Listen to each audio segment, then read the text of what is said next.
Bom dia, pessoal. Nós somos o grupo 5, né, da turma de gestão de operações, tá?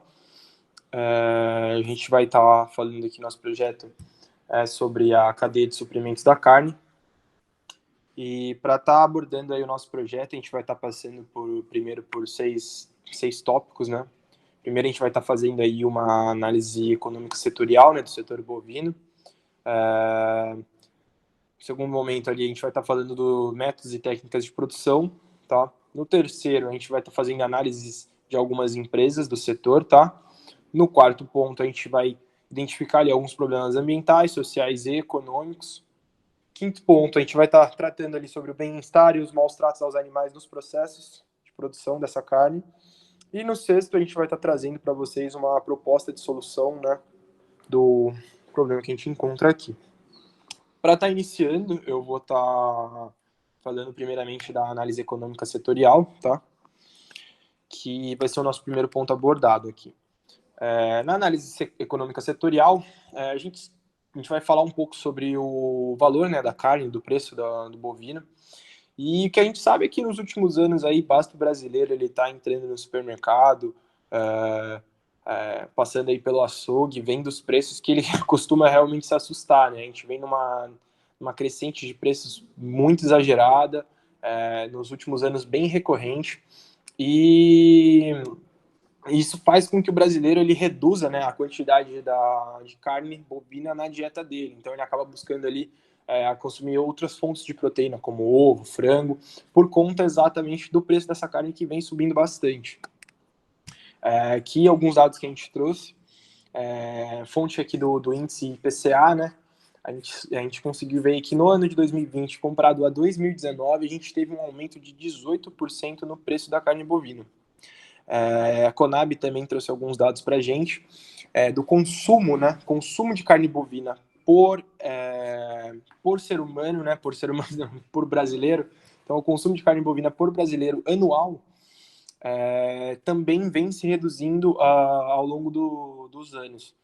O último pico que a gente teve em 2006, que a gente tinha ali que o brasileiro ele chegava a consumir cerca de 42,8 quilos de carne bovina por ano. E em 2019 a gente já estava num valor bem mais baixo, de 30,7 quilos. Em 2020 a gente atingiu a marca de 29,3 quilos de carne bovina consumidas por brasileiro, tá? Esse valor, nos últimos anos, ele só vem, desde 2006, ele vem nessa decrescente, e esse índice aqui se aproxima mais ou menos do que a gente tinha ali nos anos 90. Então, o brasileiro ele vem comendo menos carne desde os anos 90. Tá? E quem que mais sofre, né, com esse problema? Principalmente a camada mais baixa da população, né? Então as classes mais afetadas aqui foram as de renda mais baixa, né? Visto que as carnes de segunda também sofreram maiores oscilações. Então, além do preço da carne, no geral, estar crescendo, as carnes de segunda também subiram os preços. Então as classes C, D e E são as que são mais prejudicadas. São os brasileiros que precisam ali estar adequando as suas dietas conforme o preço vem subindo no supermercado. Aqui a gente trouxe alguns dados de 2020, tá? Então, essas são as variações do preço da carne em 2020. No geral, o preço da arroba do boi gordo, né, que é vendido o boi a granel, ele cresceu cerca de 29% em relação a 2019, tá? E quando a gente fala das carnes em si, a única carne que sofreu redução de preço nesse período foi o filé mignon, que ele reduziu em cerca de 6,3%. As outras carnes de primeira, né, que são consideradas carnes de primeira, como picanha, contrafilé e alcatra, também subiram, mas a gente consegue ver aqui uma diferença da evolução, né? A gente vê picanha ali crescendo cerca de 17%, contrafilé 12% e alcatra 5%. Quando a gente vai ver as carnes de segunda categoria, que são as carnes mais baratas, que as populações mais baixas da camada mais baixa da população consomem, que aqui é o caso da costela, do músculo, do cupim, do acém, a gente vê um crescimento de mais de 20%. A costela, por exemplo, 29,74%, isso em questões de um ano. Então, são esses pontos que vêm atrapalhando aí a dieta do brasileiro. E aí a gente se pergunta, né, o porquê que está acontecendo isso? Por que a gente vê esses preços crescendo dessa forma, né? E aqui a gente tem dois principais pontos, né, dois principais fatores. O primeiro principal fator é um fator que aconteceu ali entre os anos de 2016 e 2018, aconteceu com o rebanho brasileiro, tá? O que aconteceu? Os produtores, eles entregaram para abate muitas fêmeas. O que acontece quando você entrega muitas fêmeas para abate? Você acaba não tendo fêmeas para gerar novos bezerros. Então, conforme você entrega muitas fêmeas, a quantidade de bezerros que vão nascer para o próximo ano é menor. Logo, oferta e demanda, o preço da carne acaba subindo, porque você acaba tendo menos carne no mercado, tendo menos bezerro. E aí o que acontece? Quando você tem menos bezerro e o preço da carne sobe, o preço do bezerro também sobe. E o preço do bezerro subindo, o pessoal começa a segurar ainda mais as fêmeas para estar cada vez mais produzindo mais bezerro. Então, não entregando ainda mais fêmeas, você acaba elevando ainda o preço da carne porque você diminui a quantidade de carne ofertada, tá? E o segundo principal fator, que eu acho que é o fator que todo mundo já estava esperando, né, são as exportações para a China. Principalmente para a China, né? No caso são as exportações, mas principalmente para a China. E o que aconteceu, né, para a gente estar exportando tanto nossa carne para a China? Em 2018, apareceu, né, um surto de peste suína africana no rebanho de porco chinês, tá? E a China, ela é o maior consumidor e também o maior produtor de carne suína do mundo, né? Então, essa peste suína africana que apareceu, ela acabou dizimando ali cerca, não tem estimado, mas foi cerca de 40% a 60% do rebanho suíno total da China. Então, você tem um país ali mais populoso do mundo, que é o maior consumidor de carne suína, com o maior produtor também, e de repente você tem metade do seu rebanho extinto. Então, o chinês ele foi obrigado a estar trocando, a estar alterando a sua dieta também, tendo que partir ali também para estar consumindo mais carne bovina também, mais carne, mais frango, por exemplo. Então, isso aumentou a quantidade de exportação. Aqui, ó. Vou passar aqui, ó. Aqui é uma fotinha que a gente tem, até triste, né, da TV, mas a peste suína acabou dizimando.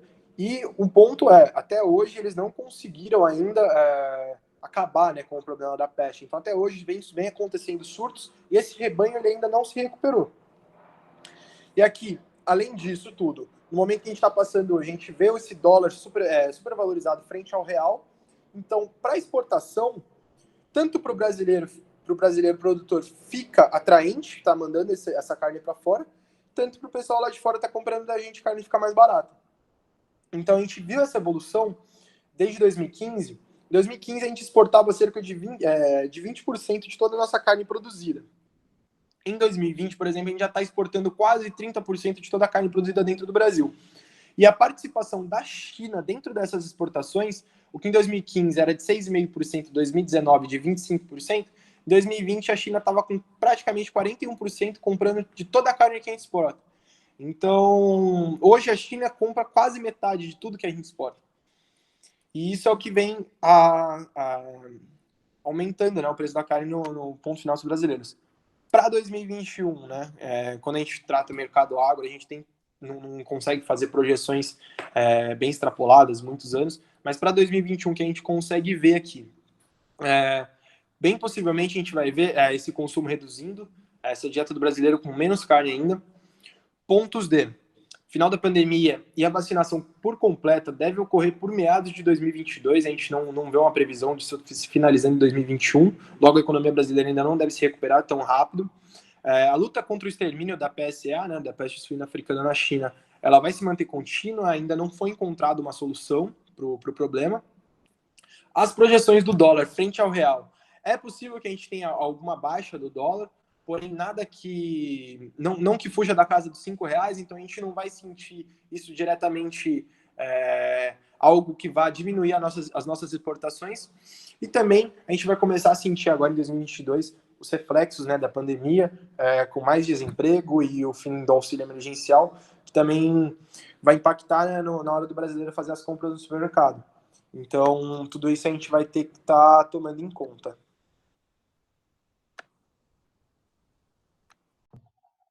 Olá, eu sou Matheus Martins e vou começar a apresentar os métodos gerais da produção da carne.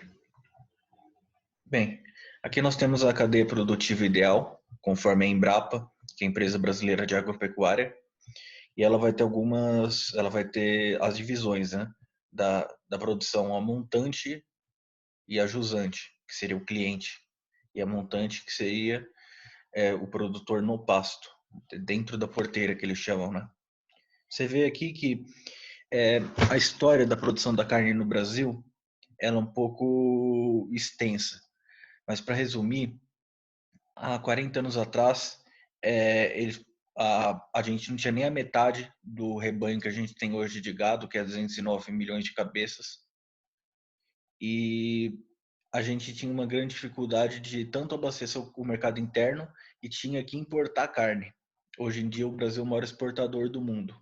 Isso só foi possível porque nós seguimos várias etapas e técnicos sociais, né, que possibilitou isso, como melhoramento genético, pastagem, bem-estar dos animais, que é uma reivindicação muito importante de vários segmentos da sociedade, a sanidade do animal, a criação, a nutrição, a rastreabilidade, tudo isso são as boas práticas de produção, né?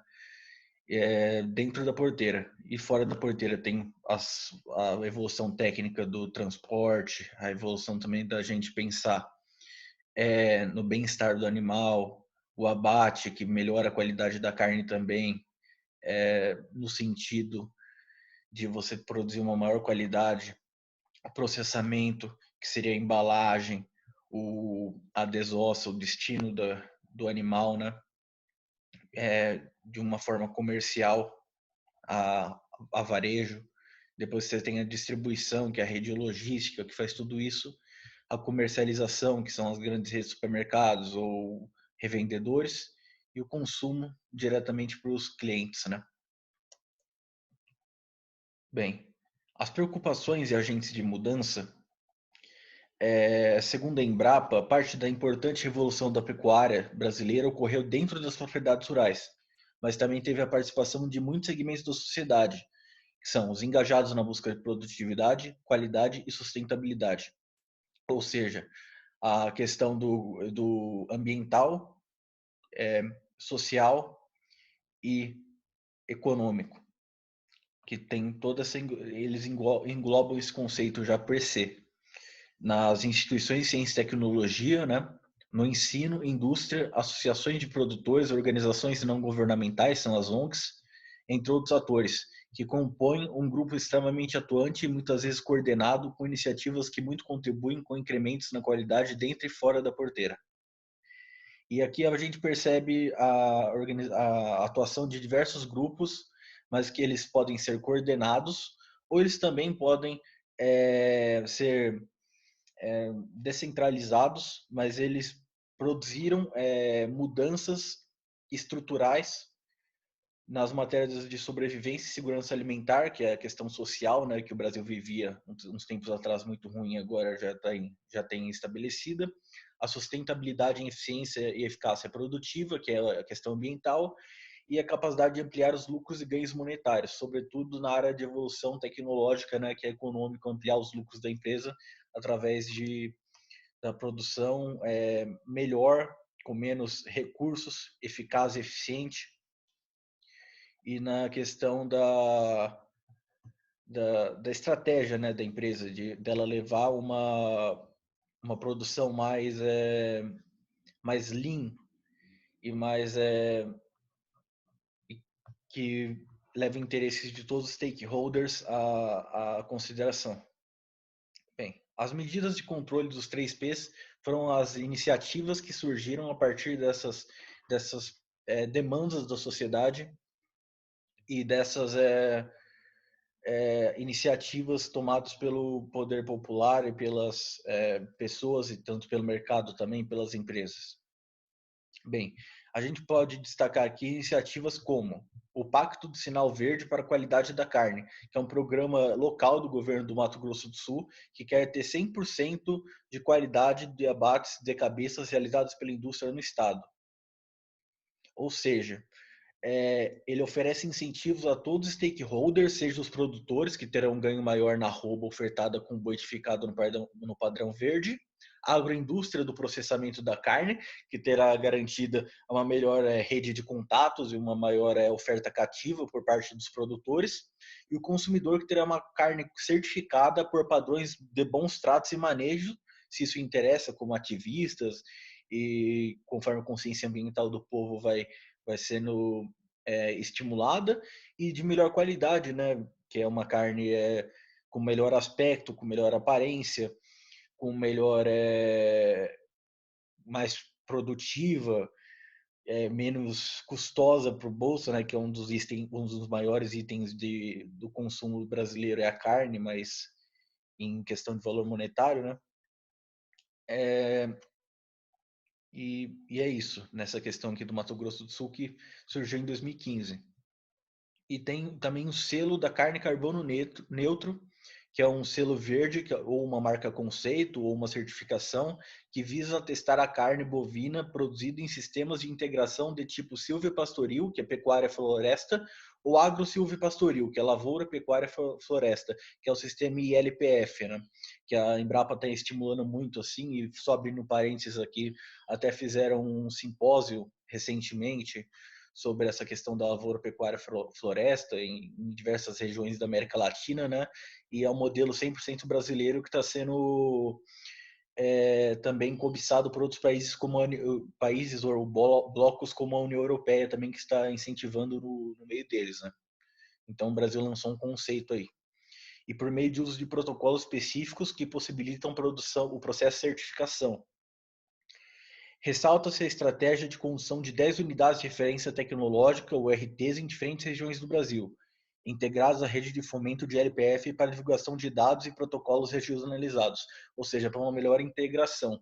Eles produzem um processo econômico ao processo tecnológico, e a integração de toda a rede econômica e de stakeholders da LPF. Além de trabalhar com a demanda do mercado por informações e auxílio tecnológico no desenvolvimento de sistemas ELPF por parte dos produtores e dos consumidores, pela procura de produtos preocupados com o meio ambiente, ainda pode gerar outros incentivos para os produtores, pois serve de auditoria para implementar outros programas locais, como, por exemplo, o Pacto do Sinal Verde para a Qualidade da Carne, também foi um sistema gerado porque você tem a carne carbono neutro, que é um sistema de auditoria, né? Você pode certificar e fazer um programa em cima disso para dar outros incentivos para uma produção mais verde, mais limpa e que atende os aspectos social, ambiental e econômico da produção. Então é isso, essa foi a minha parte. Nos vemos na próxima.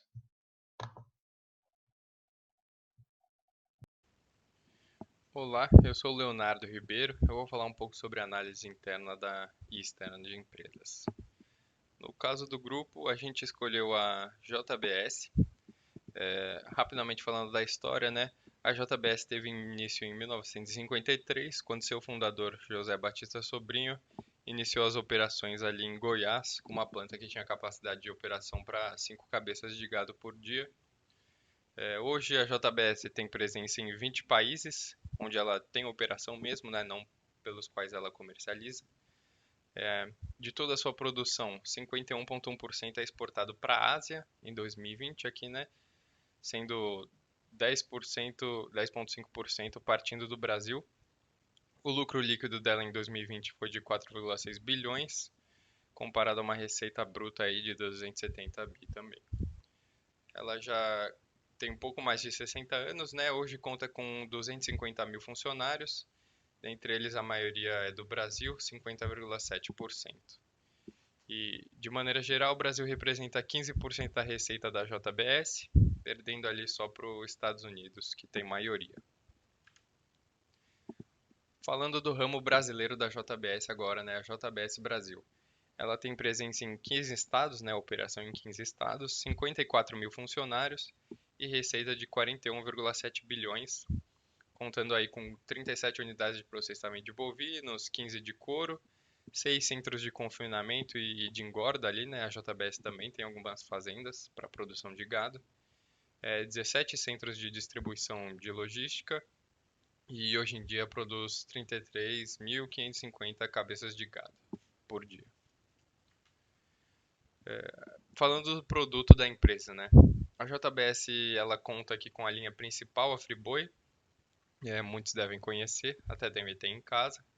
A linha Maturata, que é uma linha de carnes que passa um processo especial de maturação para garantir ali mais maciez ou uma quantidade certa de gordura. A Swift, né, que é a linha churrasco, foi uma aquisição do grupo JBS, que era uma empresa originalmente argentina. São produtos próprios para churrascos, né, preparado para churrascos, geralmente não congelados. E a linha Premium, né, um pouco mais gourmet, que toma o nome ali do ano de criação da JBS, 1953, que são carnes de diferentes tipos de bovinos ou suínos de diferentes regiões do mundo. O outro grande braço da JBS no Brasil é a Seara.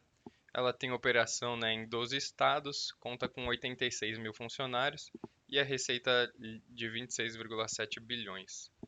A Seara é um pouco mais focada em aves, né, e suínos também, não bovinos, essa parte fica majoritariamente com a JBS Brasil. Ela tem 30 unidades de processamento de aves e 8 de suínos, né, sendo 16 centros de distribuição, com capacidade para 5,1 milhões de aves por dia e 24 mil suínos por dia. Algumas marcas aqui do grupo Seara, as principais, né?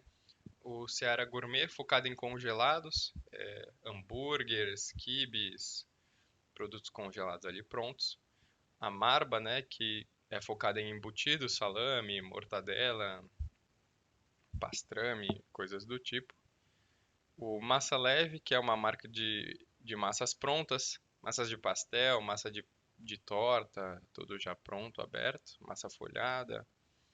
E recentemente, né, o grupo entrou no mercado de proteína vegetal com a Seara Incrível, né, ou Incrível Seara, que é focada aí exclusivamente em produtos veganos. Fazendo uma análise externa aqui, né, talvez que muitos já ouviram falar ou devem conhecer a JBS por isso.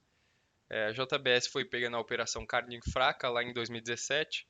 É uma operação que buscava carne adulterada e foram pegas diversas empresas, JBS aqui inclusa, que estavam adulterando carne imprópria para consumo com produtos químicos, né? E também colocando adição de outros produtos ali para aumentar o volume da carne, como por exemplo papelão. Também, para quem trabalha do mercado financeiro aí ou acompanha, teve o Joesley Day, né? Ficou conhecido como Joesley Day, lá em 2017, quando teve o vazamento de um áudio entre o Joesley, que era ali um dos membros altos da JBS, e o presidente Temer na época. E no áudio em si, né, a questão do áudio é que eles estavam discutindo ali a compra do silêncio do presidente da Câmara, Eduardo Cunha. Esse áudio acabou vazando. E sozinho, né, conseguiu fazer o índice Bovespa cair 9%, gerando ali um circuit breaker. No mês subsequente ali ao vazamento desse áudio, o Bovespa chegou a cair 15%. De maneira positiva aqui, né, informações positivas, a JBS é a maior empresa de processamento de carne do mundo, teve início no Brasil, e é a segunda maior empresa de alimentos do mundo ali, perdendo apenas para a Nestlé, que é maior. Falando um pouco da cadeia de valor aqui, de maneira genérica, né, para incluir bovino, suíno e aves. A JBS ela trabalha majoritariamente com a compra de carcaças, né, que eles chamam, de corpos ali de bois, porcos ou aves, mas também tem algumas fazendas de criação.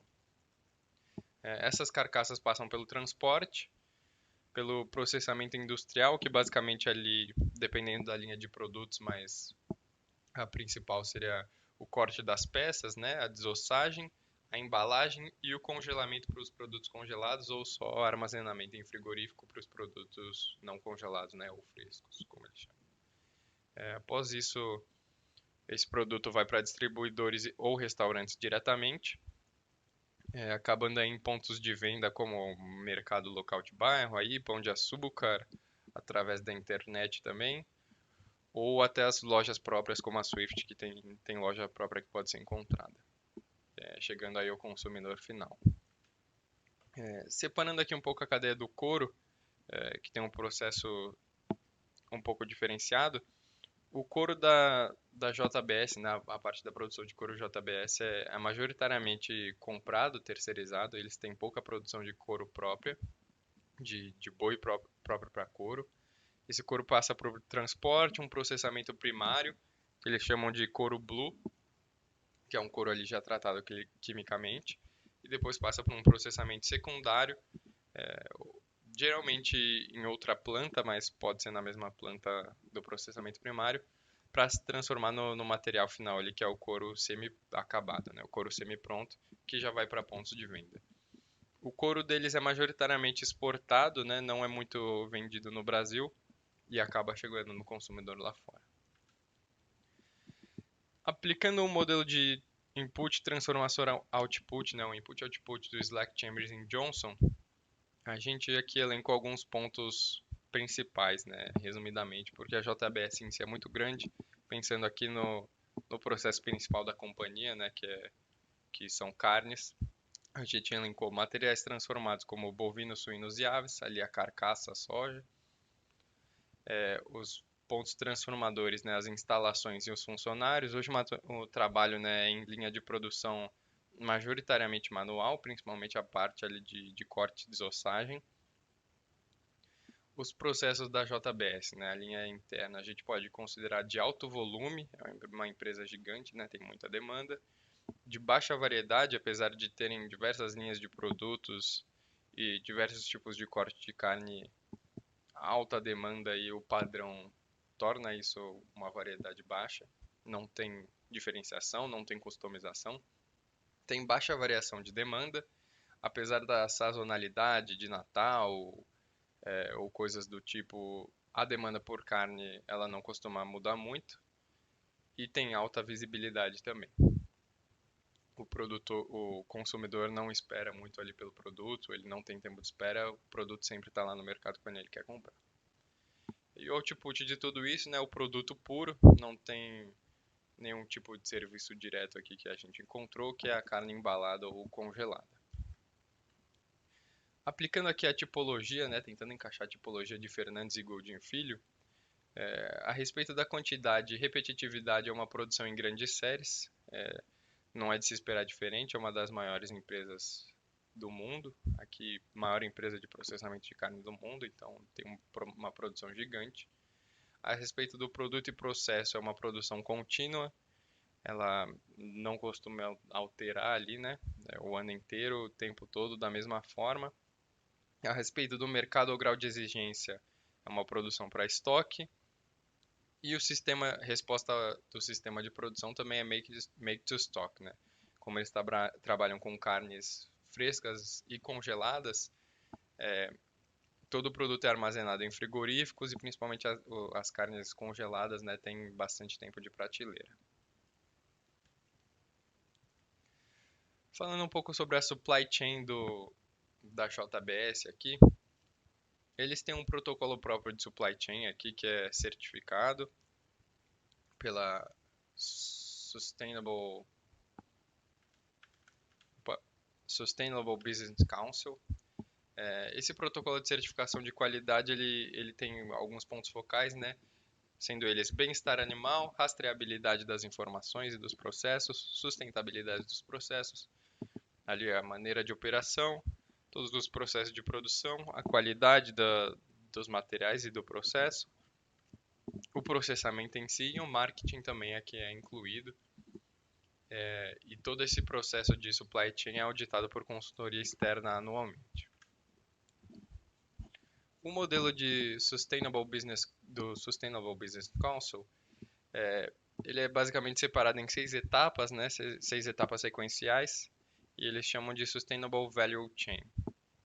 Falando aqui de maneira breve, a primeira etapa é o mapeamento da cadeia de valor, identificando focos de valor, né? Onde pode ser encontrado maior valor na cadeia, e a obtenção de dados. Eles trabalham bastante com dados, né? Focam bastante em dados. A identificação de riscos e oportunidades, aqui tratando dos impactos ambientais, sociais e econômicos em cada estágio da análise, aqui num sentido mais de risco-retorno. 3 é a avaliação das prioridades, seria alinhar ali a análise feita até o momento com a ética e o plano da companhia de longo prazo para priorizar alguns tipos de problemas. A identificação de soluções, identificando os problemas prioritários, né? Elencar quais tipos de soluções ou quais soluções podem ser optadas. Desenvolver um plano para o projeto de solução, utilizando um bom planejamento para a implementação. E o sexto ponto, aqui é o mais importante, é transformar esse processo, esse planejamento em business as usual, né? É criar uma mudança que pode ser implementada de maneira sustentável no dia a dia ali da operação da companhia. Além disso, o Supply Chain Management inclui alguns programas de certificação para funcionários, alguns programas de treinamento obrigatório para funcionários, até por temas de compliance e por ser uma empresa listada em bolsas tanto brasileira como americana, eles têm que ter diversos treinamentos obrigatórios, lavagem de dinheiro ou treinamentos operacionais também. E tem programas de treinamento para toda a cadeia de fornecedores, né? Como eles trabalham com muita compra de cabeça de gado, bovino e aves, eles têm um programa de recompensa e de treinamento para toda essa parte da cadeia.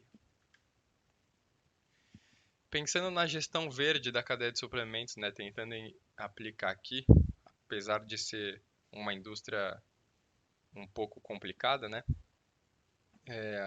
elencando aqui as 12 práticas sustentáveis segundo o Nascimento, a gente tentou identificar algumas práticas aqui, marcando como sim ou não, né.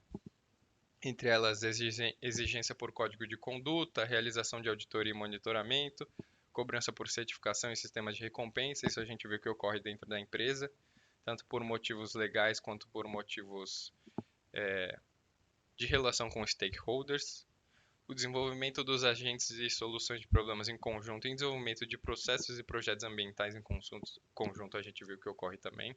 Eles têm algumas iniciativas ambientais e algumas iniciativas de pesquisa. Ecodesign de produtos e embalagens a gente não conseguiu identificar, apesar do visual das embalagens terem mudado. A embalagem basicamente permanece a mesma, né? O mesmo plástico, o mesmo papel, não identificando um ecodesign. O transporte, ele é possível identificar, né? Ou é de se esperar uma rota mais eficiente, uma maneira mais eficiente, porque a própria JBS que faz esse transporte, eles têm uma empresa separada, e não identificamos também a logística reversa. Aqui na parte do consumidor, é possível identificar rotulagem e compartilhamento de informações. Eles têm um programa de rastreamento, né, de onde vem a sua carne, né, ou de onde vem o seu boi, com diferentes rótulos. Eles têm o programa de conscientização e certificação. Eles têm alguns materiais ali, principalmente para a cadeia de fornecedores deles. E não identificamos também a colaboração no ecodesign de produtos e embalagens para produção mais limpa, nem a logística reversa. Aqui no caso, porque a logística reversa não pode ser aplicada na nossa visão em si, porque é um produto consumível, né? Um produto puro. O consumidor recebe ali a carne, consome a carne, a embalagem muitas vezes vai parar no lixo comum, não é reciclado, também não tem processo de logística reversa ou sentido reverso dessa cadeia. Falando um pouco sobre produção mais limpa, né, a P mais L. Só alguns pontos aqui. A JBS teve um investimento de 700 milhões em administração ambiental em 2020, no ano passado. Teve a redução de 4% no consumo de água entre 2018 e 2020. Teve mais de 1 milhão de toneladas de resíduos reutilizados, aqui porque eles têm diversas empresas focadas nisso, do grupo também. Ela tem um monitoramento de emissão de gases do efeito estufa certificado. Ela tem diversas empresas para aproveitamento de subinsumos, né, os subprodutos dos processos, e tem um forte programa de preservação da Amazônia.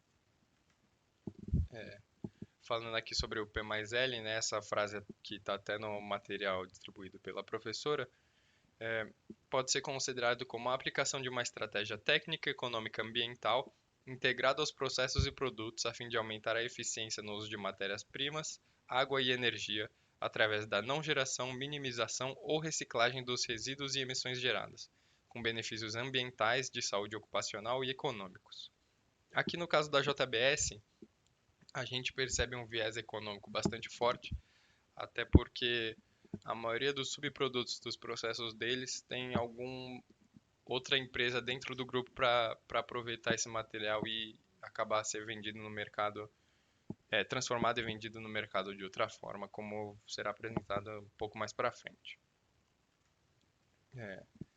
Aqui as empresas do grupo JBS, né, algumas empresas menos conhecidas. Temos a JBS Couros, que é focada na produção e corte de couro semi-acabado. Aqui, principalmente para o mercado externo, né, pouco para o Brasil. A JBS Ambiental, que é focada na reciclagem de materiais plásticos para fazer sacos, né, ou embalagens de plástico e material orgânico. A JBS Natural Casings, que são Natural Casings aqui, né, sendo as embalagens que podem vir em embutidos, como a película em volta do salame ou da mortadela, né, que acabam sendo feitas de produtos animais, né, intestino de boi, de bovino, etc.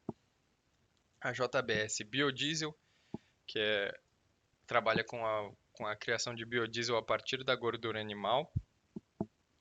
A JBS Higiene e Limpeza, que fabrica principalmente sabonetes em pó e barra, e também não é muito voltada para o mercado brasileiro, né? Ela é bastante exportada. A JBS Embalagens Metálicas, foca na produção de embalagens metálicas para os alimentos da própria companhia, né? A JBS Trading, que atua na venda de produtos e de matérias-primas químicas ali dos processos. A JBS Transportadora, que é uma transportadora ali usada para as movimentações do próprio material da JBS. A JBS Feed Solutions, que é uma empresa de ração, né, para animais e atende, né, 100% das fazendas da própria JBS em si e uma parte significativa das fazendas de terceiros, do qual a JBS compra material. A Nova Prom. A Nova Prom é uma empresa de ingredientes de origem animal para a indústria alimentícia, dando exemplo aí gelatina, coisas do tipo. A Origina, que é o braço de químico ali de químicos de origem animal da JBS para a indústria farmacêutica. E a TRP, que é uma empresa de aquisição de veículos ali, né? Uma corretora de veículos, quase. Aqui, pegando o gráfico da produção mais limpa, né? O infográfico da produção mais limpa do Senai, a gente tentou aqui também identificar alguns pontos na produção da JBS. Falando do nível 1 da redução de resíduos e emissões na fonte, a gente dá para identificar a modificação no processo, né? A JBS tem gasto aí 4% menos água, majoritariamente por modificação do processo, porque a produção deles cresceu. Então pode ser considerado ali de certa forma nível 1, não integralmente porque não houve modificação no produto. Nível 2 a gente ocorre bastante a reciclagem interna, né? Eles têm diversas companhias para reutilizar todo tipo de resíduo ou subproduto ali animal do processo principal. E falando do nível 3, né, de reuso de resíduos, eles têm reciclagem externa também, de algumas empresas deles, mas também tem reciclagem externas. Não tem reuso de estrutura em si, né? É uma companhia bastante fixa. Também não foram identificados ciclos biogênicos. Falando das iniciativas verdes aqui da JBS, né, de uma maneira geral, uma maneira um pouco mais rápida, a JBS tem a iniciativa Juntos pela Amazônia, é uma iniciativa criada recentemente. mas é bastante ambiciosa e tem alguns pontos aqui, né? A JBS Green Platform, que está prevista para ser implementada aí até 2025, que é uma plataforma de rastreamento de toda a produção deles e do gado, né, que eles trabalham em blockchain, e seria uma informação disponibilizada publicamente para poder ter a rastreabilidade ali do produto, né, da origem do animal. O Fundo pela Amazônia, que é um fundo financeiro focado ali no auxílio de moradores da região da Amazônia, né, e de iniciativas e projetos na região. A previsão é de até 250 milhões doados até 2025. Eles têm um sistema próprio de monitoramento de satélite de áreas verdes, ali na Amazônia também. Hoje cobre 450 mil quilômetros quadrados e é um dos maiores sistemas de monitoramento feitos por companhias privadas até hoje, né? A área monitorada ali é aproximadamente do tamanho da Alemanha.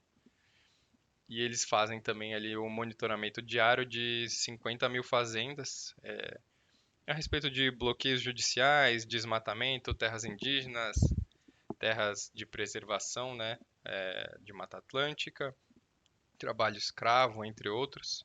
Nesse programa aí já foram eliminados mais de 9 mil fazendas que tiveram algum tipo algum desses bloqueios. A JBS tem um valor estrito de não negociar com nenhuma fazenda ou nenhum terceiro que for acusado nesse monitoramento.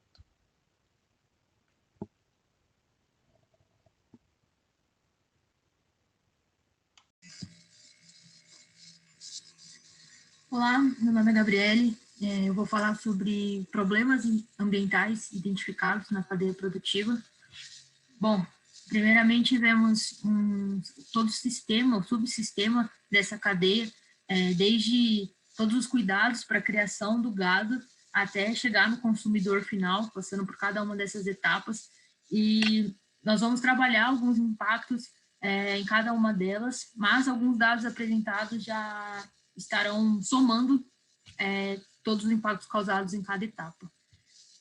Para começar, nós vamos falar sobre o desmatamento, que antes mesmo do impacto causado pelo próprio gado em si, existe esse impacto para a criação do gado. Então, aqui, apesar de vermos dados de 2014, eu achei válido trazer, pois nos dá uma noção de quanto se utiliza de terra para essa cadeia produtiva, né, do gado. Então, nós temos 170 milhões de hectares para a pecuária em si e 31 milhões de hectares para a soja. Aqui nós temos uma relação de que para a produção de 1 quilo de carne se usa 10 quilos de vegetal. Ou seja, para você consumir 1 quilo de carne, foi utilizado 10 quilos de plantação, né, em boa parte soja. Então, há um desmatamento muito grande para que isso aconteça. Dados mais recentes, que são de agosto de 2019 para julho de 2020, mostra que houve um aumento de quase 35% no desmatamento em relação ao mesmo período no ano anterior. Então, apesar de não ser todo esse valor direcionado à agropecuária, é sabido que tem uma relação muito grande, então se vê o desmatamento acontecendo de forma muito extensiva. Um outro problema gerado pelo desmatamento é a questão da biodiversidade. Então, toda a região que é desmatada acaba impactando na diminuição da fauna e da flora, o que é um problema para o ambiente. Aqui nós vemos outras consequências do desmatamento. Então, além de ser do ato em si ser negativo, porque muitas vezes acontece através de queimadas que tem a liberação de CO2, e o fato de desmatar faz com que as árvores liberem o CO2 armazenado nelas também, além de outros gases que são tóxicos para o ambiente. Tem a questão de que, ao você tirar a vegetação, você também está tirando uma fonte de absorção de CO2. Então, é um duplo impacto. Você deixa de absorver e ainda emite CO2, entre outros gases. Todo esse cenário dos gases, das consequências do desmatamento, tem causado mudanças climáticas em diversos sentidos, como, por exemplo, a supressão de chuvas, e nessa imagem a gente consegue observar alguns outros efeitos da mudança climática, como, por exemplo, a perda da capacidade de trabalho devido ao calor altíssimo. Então, a temperatura global tem aumentado e isso tem prejudicado, inclusive no trabalho. O aproveitamento do acesso à água potável tem sido uma outra consequência, e a própria questão da produtividade agrícola tem apresentado uma queda, porque essas mudanças climáticas têm causado um efeito muito negativo.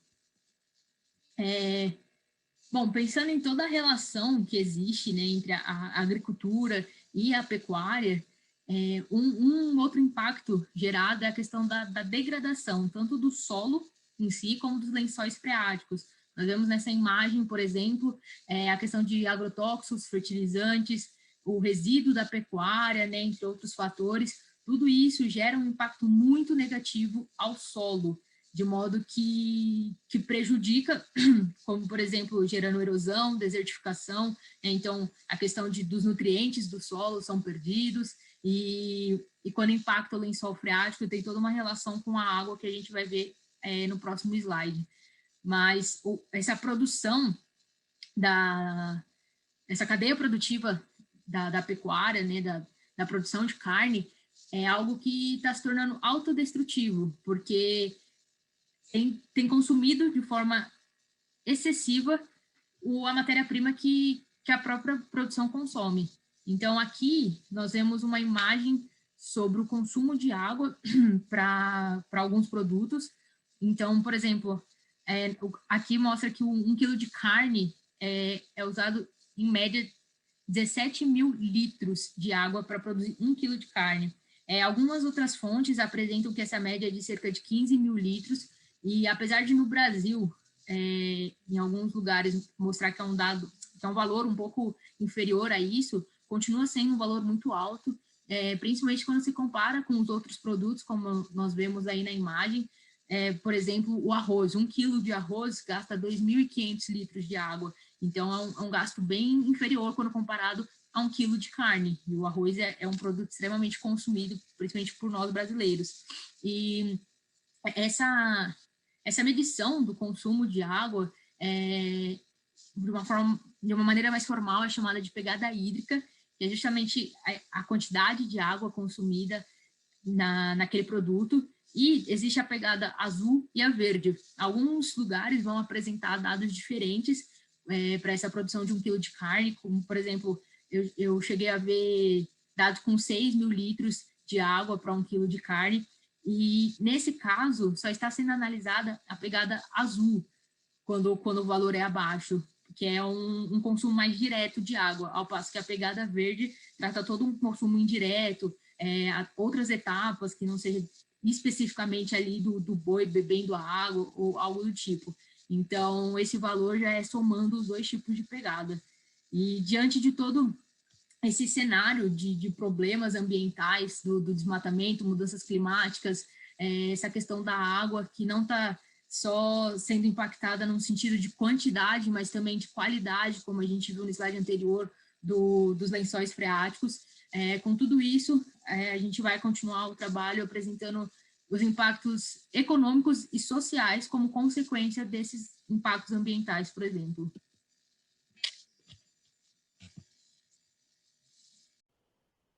Bom, falando agora dos impactos econômicos, né? Aqui nós focamos em um impacto econômico, que é a geração de empregos. Então, lembrando que o consumo de carne, ele, por muitas vezes, é cultural, né? Então, se você come carne, muito provavelmente foi porque seus pais te ensinaram assim, e eles foram ensinados pelos seus avós, e assim consequentemente. Com o aumento da população, esse consumo tende a aumentar, e aí a demanda tende a aumentar também consequentemente, né? E essa demanda crescendo faz com que a geração de empregos por conta dessa cadeia produtiva da carne seja cada vez maior. Então, a cadeia produtiva da carne gera, no mínimo, 4,5 milhões de empregos no Brasil. A gente diz no mínimo porque é muito difícil de mencionar a quantidade de mão de obra familiar distribuídas nos cerca de 1,95 milhões de estabelecimentos pecuários com menos de 50 cabeças, segundo o IBGE de 2017. Então, esse número, muito provavelmente, é maior hoje em dia. Em 2019, o total dos empregos somou 65 bilhões em salários, cerca de 11% do PIB da pecuária de corte. Então, esses números eles são muito expressivos na economia mundial, inclusive aqui no Brasil. Então, um impacto aqui na cadeia produtiva da carne poderia trazer um impacto econômico muito grande nacionalmente e mundialmente também. Se, por exemplo, o consumo da carne for reduzido ou até mesmo, né, num cenário aí utópico, extinguido no país, esses empregos gerariam um impacto econômico muito grande para o país, mas como uma alternativa aí, esses empregos poderiam ser incorporados para a cadeia produtiva de grãos, por exemplo, né, porque já que não teria o consumo da proteína animal, teria um consumo ali da proteína vegetal, como a soja, enfim. Agora, em relação aos impactos sociais, nós elencamos aqui os nossos principais impactos sociais relacionados à cadeia produtiva da carne, ao consumo da carne. O primeiro deles é a fome mundial. Eu trouxe aqui uma parte de um artigo, né, da Sociedade Vegetariana Brasileira, só que ele é de 2007, mas eu achei interessante trazer esses números, mesmo que eles estejam um pouco desatualizados, para a gente entender a dimensão desse impacto social. Então, uma população de 6,5 bilhões de pessoas necessita de 6 quadrilhões de calorias por ano para viver. A produção mundial de grãos é de 1,86 bilhões de toneladas de grãos por ano, cerca de 7,5 quadrilhões de calorias. É produzido um excedente de 1,5 quadrilhões de calorias todos os anos. E mesmo assim, uma a cada 6 pessoas no mundo passa fome. Então, aqui a gente está dizendo que se os grãos destinados para a alimentação dos animais, ali principalmente pelo gado, se esses grãos fossem destinados diretamente para a alimentação do ser humano, a gente extinguiria com a fome mundial.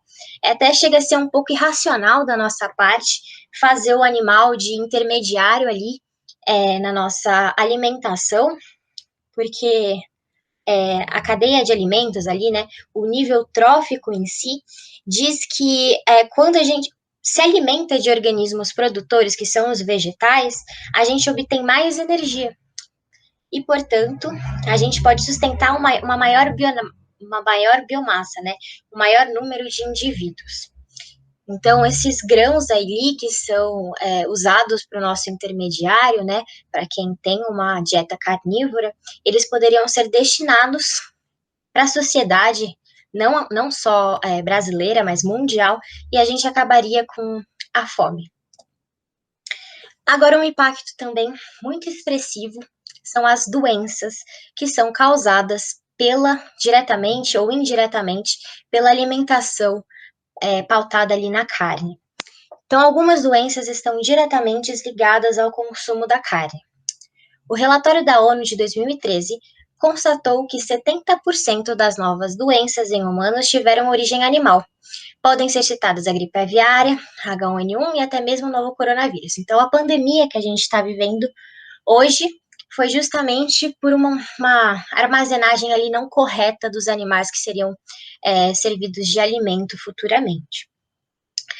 O consumo da carne pode trazer problemas hormonais, cardiovasculares, diabetes, derrames, resistência a antibióticos e até mesmo câncer.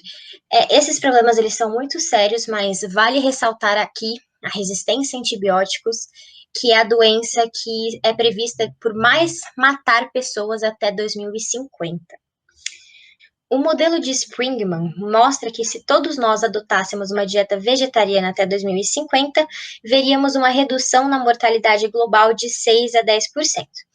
Isso porque não somente a gente reduziria o consumo da carne, né? A gente, na verdade, uma dieta vegetariana não tem consumo da carne, mas quando a gente segue uma dieta vegetariana, Consequentemente, a gente segue uma dieta mais saudável, seja porque a gente está se alimentando de mais frutas, legumes, e também a proteína animal em excesso traz alguns malefícios. Então, aqui o nosso viés é do consumo com moderação, né? A gente sabe que é um cenário muito utópico a gente achar que toda a população mundial vai parar de consumir carne. Seria o ideal, né? Mas é uma utopia. Como eu falei, é muito cultural, muito enraizado na nossa sociedade. Mas o consumo com moderação já ajudaria muito o nosso meio ambiente, a nossa economia, a nossa sociedade. A Universidade de Oxford realizou um estudo em 2016 que constatou que a redução do consumo global de carnes pode melhorar a saúde, o meio ambiente e também a economia.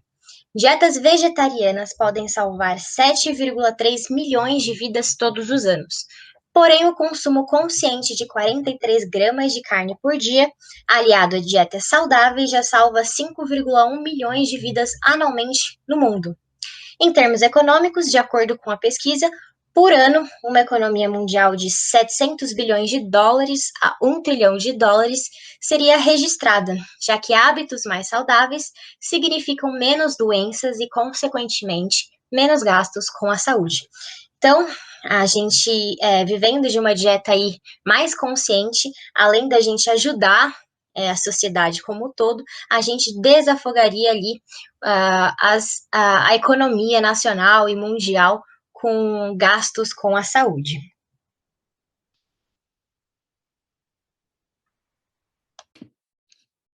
Olá, eu me chamo Giovana Gadotti.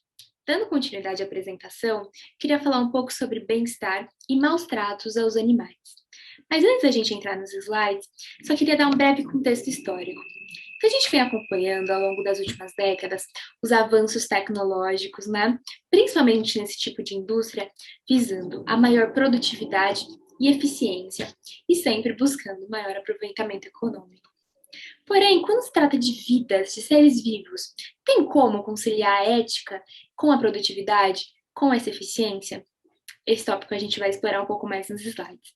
Além disso, também com esse avanço tecnológico, a democratização da internet, a gente vem acompanhando uma expressiva quantidade de pessoas se tornando veganas, vegetarianos, né? Porque aquilo que antes era super distante da gente, né? Super distante das cidades, começou a se aproximar, com recebimento de vídeos, imagens de animais sendo torturados, né? Isso tudo é muito triste e desperta na gente uma certa empatia. Bom, dando um pouco um contexto histórico e jurídico, né, desse tema, um dos primeiros decretos a falar sobre o bem-estar animal foi o decreto 24.645, lá de 1934. Eu achei legal esse artigo, que traz, de fato, a definição do que é maltrato. Né? Então, em primeiro vem praticar ato de abuso ou crueldade em qualquer animal. Eu acho muito importante a gente reparar nesse qualquer animal. Né? Então, não é só o cachorro ou o gato que é bonitinho, são todos animais mesmo. Em segundo vem manter animais em lugares anti-higiênicos ou que lhes impeçam a respiração, o movimento ou descanso ou os privem de ar ou luz. E, por fim, obrigar animais a trabalhos excessivos ou superiores às suas forças. Algo que a gente também acompanha bastante, né? Quando a gente recebe vídeos, a gente geralmente vê aquelas imagens de cavalo, né? Isso também é algo bem comum.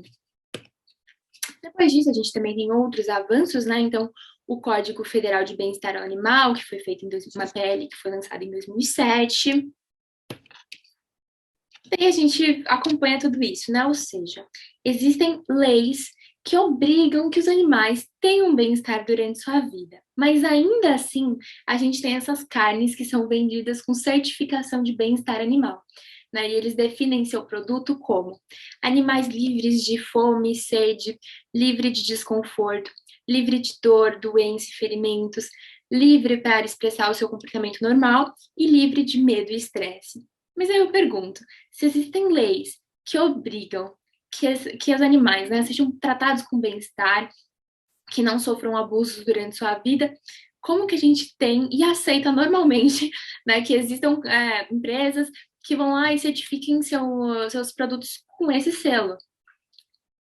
A não ser que a gente aceite claramente que existem várias outras empresas que totalmente ignoram essas leis e abusam, sim, dos animais e promovam, sim, maus tratos. Né? Isso é a parte mais absurda do Brasil. Em seguida, eu trouxe aqui uma pesquisa pública, uma pesquisa de opinião pública, que foi realizada em 2007 na Europa, em que mais de 63% das pessoas diziam estar dispostas a mudar seus hábitos e passar a consumir animais cuja criação tenha sido de acordo com os princípios de bem-estar. Ou seja, a maioria da população está sim disposta a mudar os seus hábitos para conseguir que, pelo menos, né, por tentar promover um maior bem-estar aos animais. Porém, como a gente consegue promover de fato esse bem-estar aos animais, né, e trazer esses selos, ou então ver as leis funcionando, se 620 bovinos são mortos por segundo no Brasil? Aqui eu trouxe um pouco dos assuntos que estão na mídia, né? Então a gente vê, por exemplo, na BBC, triturados vivos, o terrível destino dos pintinhos machos na indústria. É o que vai virar o seu nugget. Depois vem aqui no Brasil de Fato, tortura de animais no setor de alimentos e cosméticos. No Globo Rural, fazenda de leite em Minas Gerais ordenha com robôs e mantém vacas longe do sol. Enfim, a gente tem vários exemplos, né? Choque, agitação e berro, o tortuoso caminho do boi para o abate. E, por fim, essa que eu acho incrível, da Agência Brasil, dizendo que o Brasil avança em leis, mas falha na fiscalização do bem-estar animal. Isso é muito importante, né? A gente vem, eu trouxe aqui alguns exemplos, mas existem várias outras leis que, de fato, promovem, ou pelo menos deveriam promover o bem-estar aos animais. Mas, ainda assim, a gente falha na fiscalização. Ou seja, a gente não tem que ter mais leis falando sobre bem-estar animal, leis que tentam diminuir os maus tratos, a gente tem que ter fiscalização, que é o que falta no Brasil. Porém, de todas essas notícias, o que mais me chocou quando eu procurei foi essa aqui, do Globo Rural, que trouxe essa entrevista com um ar extremamente elogioso, né? Eu trouxe aqui, até ampliei, que é o seguinte, ficou deu uma cortadinha aqui, mas tudo bem. Então, trouxe aqui, né, sombra e clima fresco para as vacas, né? Então, a fazenda tem 550 vacas que não são expostas ao sol e nem pastam. Eu fiquei pensando, caramba, como está sendo difícil essa pandemia, todo o distanciamento social, toda essa privação que a gente tem, né, ficar em casa sem sol, é muito difícil para a gente. Agora, imagina para essa vaca que fica a vida inteira dela assim. Realmente é uma situação de extremo maltrato. Depois a gente tem aqui também outro trecho da entrevista dizendo que os bezerros recebem brincos numerados que têm um chip, né? Então, com ele, um robô calcula a quantidade de alimento que o filhote precisa, faz a mistura e libera as mamadeiras, tudo automatizado. E por fim, assim, para fechar com chave de ouro a reportagem, a gente tem da lucro. O leite é vendido para um grande laticínio da região que paga um bônus de até 20 centavos por litro pela qualidade do produto. Então aqui a gente vê um caso que com toda certeza não promove lucro com ética, não é mesmo? Além disso, a gente tem outros tipos de situação, né? Que eu trouxe algumas práticas que são feitas, tá? Por exemplo, a marreta pneumática, né? Onde um pino perfura o osso do crânio e destrói parte do cérebro do animal, deixando inconsciente. E essa é uma prática feita quando vão abater animais bem novos, porque geralmente a carne é mais macia, eles não andam tanto, não endurece tanta carne, enfim. E também aqui, né, trouxe expandido esse exemplo dos pintinhos que são triturados vivos, tá? Por quê? Na indústria do ovo, o pintinho macho não serve para nada, né? Então, geralmente, esses pintinhos... Bom, pessoal, eu trouxe algumas práticas, né, que são feitas na indústria e queria lembrar que é possível, sim, conciliar lucro com produtividade, com eficiência, e é exatamente para isso que os avanços tecnológicos devem nos guiar. tá? Mas um ponto que é extremamente expressivo e que a gente precisa sim falar é sobre a quantidade de bovinos mortos aqui no Brasil e a quantidade de carne que nós consumimos, tá? Então, será que é realmente necessário a morte de 620 bovinos por segundo aqui no Brasil? Será que a gente não está exagerando nas quantidades de carne? Isso é o que a gente pode pensar, tá bom? E também considerar e claro que agora a gente pode expandir essa ideia para vários outros ramos, né? Mas também ver esse aumento do nosso consumo de carne e ligar isso ao aumento de doenças cardíacas, enfim, uma série de problemas, obesidade que a gente tem na nossa sociedade atual, tá? Então é isso, espero que vocês tenham gostado e tchau, tchau.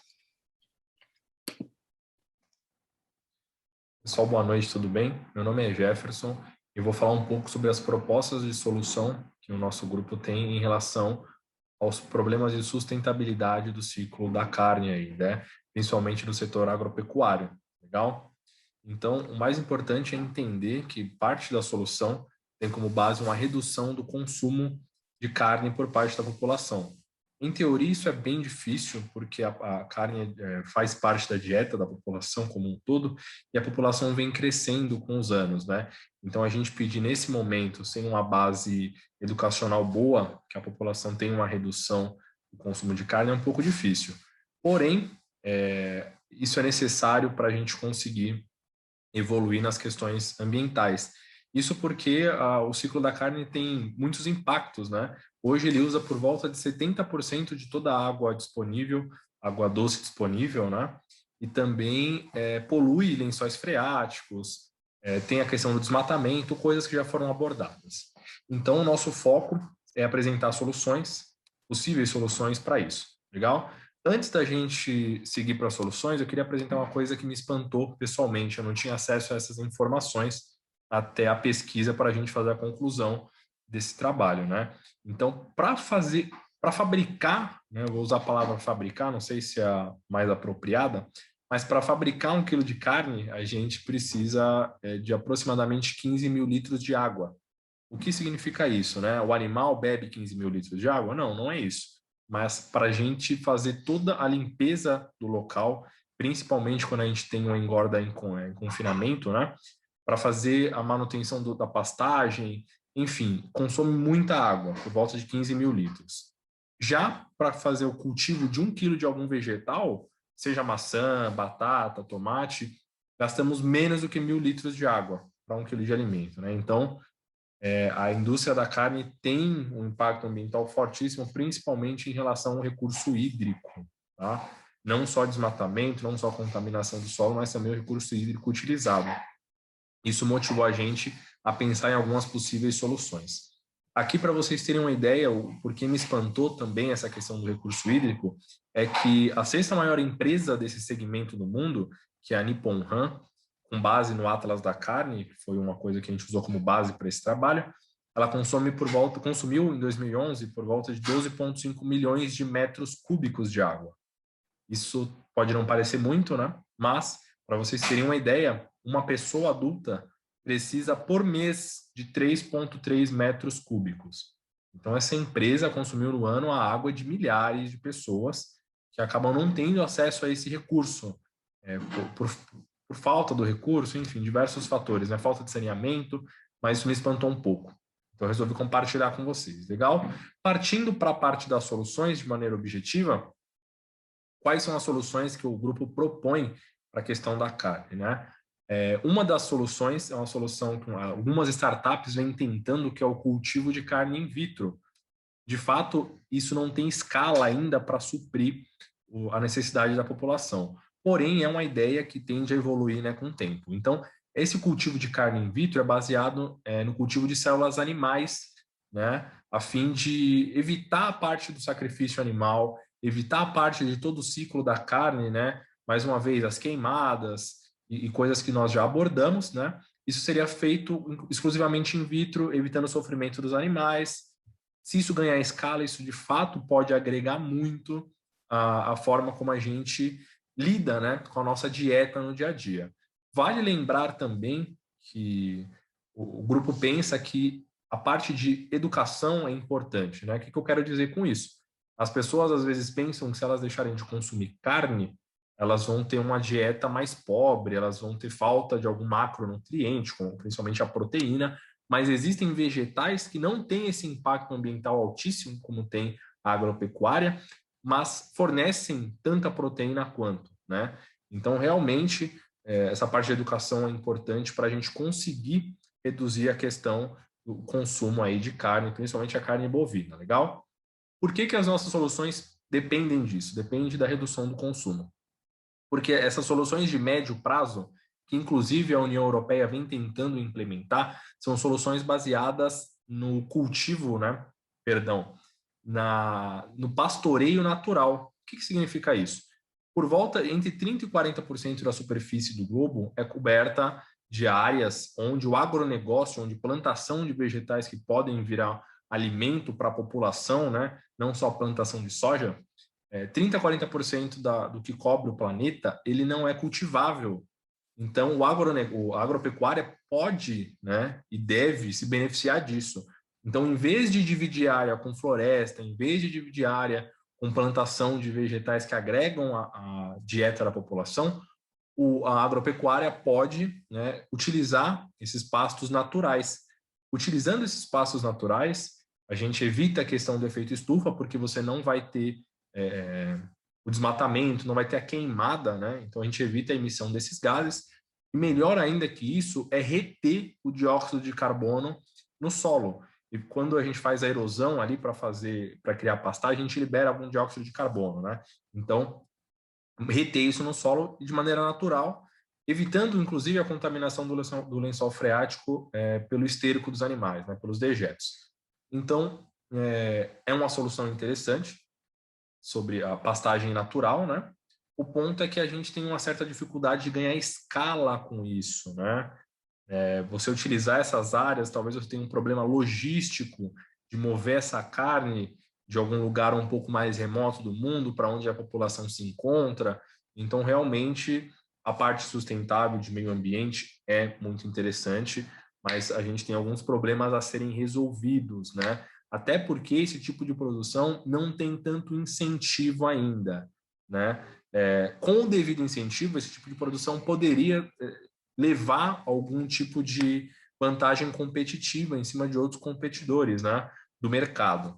Mas hoje quem tem subsídios são grandes fábricas aí, grandes produtores de carne, né, enquanto os pequenos produtores, pequenos e médios, sofrem um pouco com isso.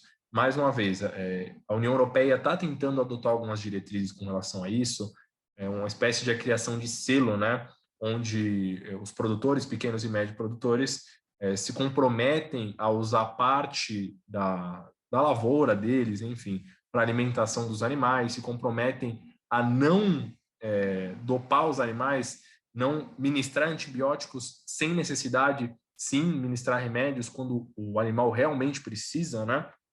Então, a União Europeia vem tentando ajudar os pequenos e médios produtores para isso, a fim de tornar a produção no continente mais sustentável. Mas a gente sabe que eles consomem muito da gente ainda, aqui do Brasil também, né? Enfim, é uma coisa que precisa ser mudada com o tempo. Outra solução, falamos de duas, né? Me fugiu a palavra.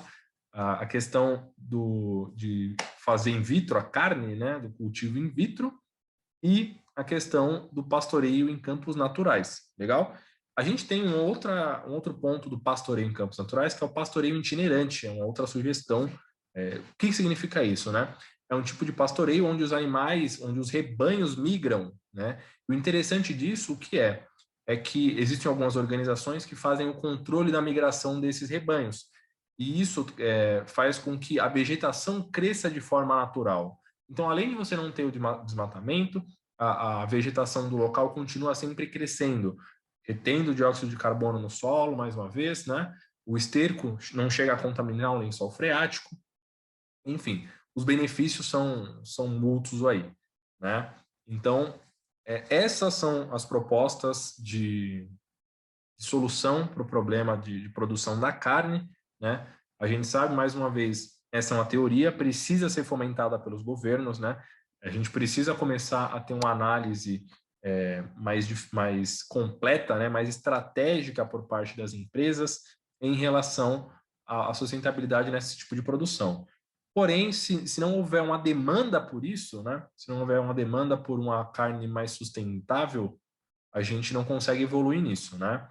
É difícil em países pouco desenvolvidos, eu vou usar até o Brasil como exemplo, que a população consiga escolher esse tipo de carne, que seria uma carne mais sustentável. Tende a ser mais caro. Produtos orgânicos, por exemplo, no mercado tendem a ser mais caros que produtos feitos com agrotóxico. Então, a gente pensa que a evolução com o tempo tem que vir, né? Para a gente conseguir utilizar esse tipo de produção e, de fato, ser muito mais sustentável. Legal? Agradeço vocês pela atenção. Boa noite.